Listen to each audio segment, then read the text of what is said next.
Hello, everyone. Welcome back to the Rugby Paper Roundup. I'm Charlie. I'm joined by Cam as usual. Cam, how are you doing? Yeah, all good. Just got to Cardiff here for the next few days. Obviously, the two big ones. Lots of Irish fans on the train down actually, which tells you something there. Their hopes up. But no, it's nice and sunny in Cardiff, and lots of rugby jerseys about. Lots of Bath fans about as well. Lots of French. Saw a big group of people wearing berets on the train. So yeah, excited for the next couple of days. Yeah, and that's what we're going to talk about today mostly. The Challenge Cup and Champions Cup finals. We'll do a bit on the England squad as well.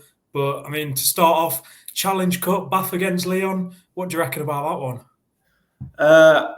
I think, which I think is the consensus, I think Bath will be too strong. You see their form in the Premiership, and it's another clash of styles, right? The way Lyon play, they're very quick, and the French style obviously offloading lots. But, in terms of their backline as well, Ninias really leading the way. They want to throw it about and play at speed. And obviously Bath are used to that in the Premiership, playing sides like Bristol, etc. But we've seen countless times this season their power game just coming through, especially in the second half. I think the likes of Thomas Tutoit on the bench will prove too much in the second half for him. Yeah, no, I'd echo that. I mean, I think it's hard to predict anything other than a Bath victory. One thing I would say, potentially, not necessarily from inside the camp, but since everyone is back in Bath, there could be a bit of complacency creeping in. Obviously, you never know how much that actually seeps into the squad and the management themselves, and it could well just mean nothing. But given that a lot of people are backing them, I mean, you've mentioned there's Irish fans. Happened with Leinster. Even if they weren't complacent, everyone thought they'd win, and they ended up obviously losing to Saints. So that could play into it. But yeah, you'd be hard pressed to find anyone who's properly backing Lyon instead of. I think Lyon will be honing that underdog mentality. To be fair, everyone's written them off already. It seems so they'll come in and said before the goal. It's a final. You never know what's going to happen. And they've got some proper power in their side. Look at the back row, Arno Porter and Dylan Cretan and Sagin Adze. They're no mugs. Lots of people who watch the Premiership and not much of the top 14 won't know lots of the names, but they're a good side despite their form domestically. So I don't think it will be a runaway, but I think Bath will be too strong. Yeah, no, I'd agree with what you're saying. I think Lyon will give a good account of themselves, but yeah, Bath victory. I'm going to say Bath by maybe 10-15, but yeah, what about you? I'll go the same. I'm hoping for high scoring, lots of tries. Wilmy a double, man of the match, and Bath win by 14. I'll go. Yeah, no, definitely. And onto the Champions Cup, the big one, Northampton Saints versus Bordeaux. I mean, what are your initial thoughts about how you think that's going to go? I'm just excited to watch it, honestly. There's so many good matchups. I mean, Tommy Freeman against both of those wingers, Penot and Bielbiere. I saw a stat earlier, actually.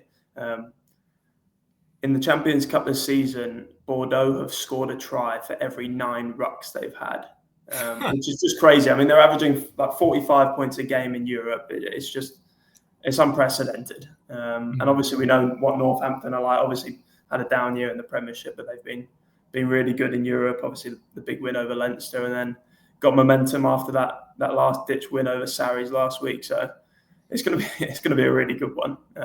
Tough to call, I think. I think most people are leaning towards Bordeaux, but obviously George Furbank back starting as well, and Ollie Slightholme on the bench. I think it'll be really close. Yeah, Furbank especially is quite a surprising one. I assumed he'd be injured and out for it, and the fact that he's starting is quite surprising, but obviously a positive because he's a very good player. But then again, it's been a while, so is he going to be a bit rusty? Probably, but I think if he's one of those players, right? If he's fit, you pick him. He's got big game experience. He knows what he's doing. I think pick him. Yeah, he'll be fine. Yeah, and I mean, it's two very expansive teams who like to chuck it about, teams with unbelievable wings. I mean, Slightholme's on the bench, which that's such a good option to have coming off the bench. Get the roof closed at the Principality and get them playing some running rugby. It could be high scoring. I mean, obviously, Champions Cup finals usually aren't that high scoring. I think I saw a stat where the last 10 or so average sort of low 40s in terms of total points. I think that tomorrow might break that sort of streak. Yeah, but then again, it is a final, so they might play a bit more cagey. But I don't think they will. I don't think these two teams are think like that that. at all. You saw in the semis, right? Northampton, that why not us mentality. They're not going to change their DNA. They're going to play exactly the same way. I don't think the likes of Bielbiere and Peno and Jalibert are capable of playing slow and pragmatic. So I think it's going to be all out. Yeah, no, very good point. But what interests me about Northampton is whether they will play on the kind of underdog mentality like we saw they did in Leinster. I mean, there was obviously that kind of mini documentary that went all into detail about the team talks and stuff, and it was very like us against them, everyone's against us. But for this game, it's a bit more evenly matched. Like you say, I think Bordeaux will just about be the favourites. But yeah, it'll be interesting to see if Northampton have already played their final against Leinster, if they've already expended all their energy and all their not physical energy but mental. I take it back, but 2019 World Cup, slightly different obviously, but you saw that happened to England. The semi-final against New Zealand was their final, and then they fell short in the final against South Africa. So there's a factor to that as well, maybe. Exactly. And I mean, with Bordeaux, from what I've seen, and I'm not going to claim to watch them week in, week out, but from what I've seen, they look a little bit inconsistent. When they're at their absolute best, they're almost unplayable, but they do seem to have kind of poor moments in them within games. It's not necessarily a 80-minute dominant performance from what I've seen. No, they've definitely got errors in them. I think the biggest thing with them is if you make a mistake, they'll punish you. They will score if you turn the ball over cheaply around the halfway or in your own half. They're so lethal. All the talent they have in that backline. I mean, I was looking at it earlier. If that backline played for France in the Six Nations, you wouldn't blink an eye. It's crazy. So I'm looking forward to it just as a fan. It'll be a really, really good game. Yeah, and I mean, the final thing, what is your score prediction for it? Oh, I'll lean Northampton. I'll go 36-35 Northampton. Ooh. See, I'm actually going to go Bordeaux. Maybe that's for Leicester Tigers talking. Yeah. But I think I can't see it being like a 70-point game. So I'm going to say something like 21-17. Oh, come on. I don't want to come to Cardiff and see a 21-17. I want to see 70 points. No, I'd love it to be high scoring, but given it's a final, surely not. But then again, last week or 2 weeks ago, I said that Sale v Bristol wouldn't have many points scored, and that ended up being pretty open. So, yeah. And onto the England squad as well, 33-player squads for the training camp ahead of the summer tour. Obviously, no Northampton, no Bath players because of their finals. What do you make of the squad as a whole? Yeah, I think the headline is obviously Emmanuel Faye-Boso back from injury. Really good to see him back. Obviously, hasn't played for Exeter since the injury, but it'll be good to see him back out. We know what talent he has, and he's definitely an international caliber player. I mean, you could question if he didn't get injured, he could have been a shout for the Lions. But it's a nice squad, young, exciting squad. I think there's a couple really unlucky to miss out. Will Evans and Ibitoye for me. I know there's been a lot of chat about Ibitoye's defence and whether that matches up to international standards, but he does things with ball in hand that no one else can do. So maybe a bit hard done by Will Evans.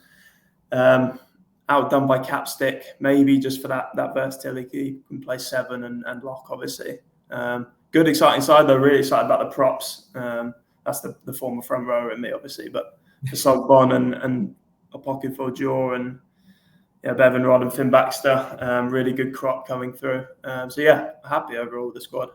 Yeah, and 14 uncapped players is always a positive. Obviously, it's not the final squad, but it's good to see players being able to showcase themselves and put themselves out there a bit more. It was interesting as well at Pennyhill Park because I was there on Tuesday to speak to Steve Borthwick. He was actually asked about Kieran Donoghue for Bath, who was he? completely forgot that he was English eligible. I always assumed he was Irish because he's dual. He's dual qualified, I think. So he might have to make that decision at some point. Yeah. Yeah. Well, Borthwick said that he's been on the radar like quite heavily and sort of alluded to him potentially being selected. He spoke very highly about him. He said he's looking for the kind of fourth, fifth choice fly halves, and obviously versatility was positive, and him and Charlie Atkinson were named as the kind of two that could potentially be behind the three that are, Well, because he only named 2 fly halves in that 33-man squad, didn't he? So you suspect he'd bring someone else in who can play a third string. God, that would be some tour if he made it on. Wow, that's interesting. Actually, I didn't think of that. I think centres is really interesting as well. Massey White making it, rewarded for his good form, and Seb Atkinson as well. And then you've got Beard and a recall for Northmore as well. It'll be interesting to see which Bath and Northampton players get in there after this weekend as well. There's Kepitu Pilotu make it in there. That would 3 hookers already, but you never know. That'll be an interesting one. I mean, Max Ojomo as well. And Dingwall will make it in there, but there's a lot of centres. Yeah, that's what I mean. I potentially maybe Northmore might drop out. Possibly Massey White, but he does seem very highly rated. So he's just a big 12, right? With good footwork as well and good rugby IQ. So you think Will Muir would make it as well after this weekend? Yeah, and then the likes of Sam Underhill and Ted Hill as well, probably. Yeah, no, exactly. But overall, I'd say a pretty positive squad, and good to get new players in and younger players being given a bit more of a chance. Definitely, it'll be a good tour. Yeah, no, 1,000,000%. Looking forward to it. Well, that concludes our episode today. Cam, thank you very much for coming on. Really enjoyed it. Cheers. Yeah, no, and enjoy Cardiff, and hopefully you see plenty of tries. And there's going to be lots of points. I'm telling you, you're a pessimist, but there's going to be lots of points in the sun. Yeah, no, I do hope so.